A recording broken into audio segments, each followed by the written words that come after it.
একবার রাতের অন্ধকারে এক ব্যক্তি একা একা রাস্তায় হাঁটছেন। পরনে সাধারণ পোশাক, হাতে একটা লাঠি, চারপাশ নিস্তব্ধতা। হঠাৎ একটি ঘর থেকে কান্নার আওয়াজ ভেসে আসে। তিনি থামলেন, কান পাতলেন। ভেতরে একটা শিশু কাঁদতেছে, ক্ষুধার্ত। ওই ব্যক্তি ঘরের দরজায় টোকা দিলেন। ভেতরে একজন বিধবা মহিলা, বাচ্চাকে খাওয়ানোর মতো কিছুই নেই।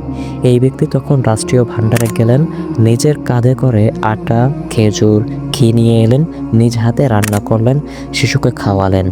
বাচ্চার ঘুম না আসা পর্যন্ত সেখানে বসে রইলেন। এই ব্যক্তিটি কে ছিলেন জানেন? তিনি ছিলেন সেই সময়ের বিশ্বের সবচেয়ে শক্তিশালী রাষ্ট্রের প্রধান। তিনি হযরত উমর ইবনুল খাত্তাব রাদিয়াল্লাহু তাআলা আনহু, যার সাম্রাজ্যের বিস্তৃতি ছিল পারস্য থেকে মিশর পর্যন্ত।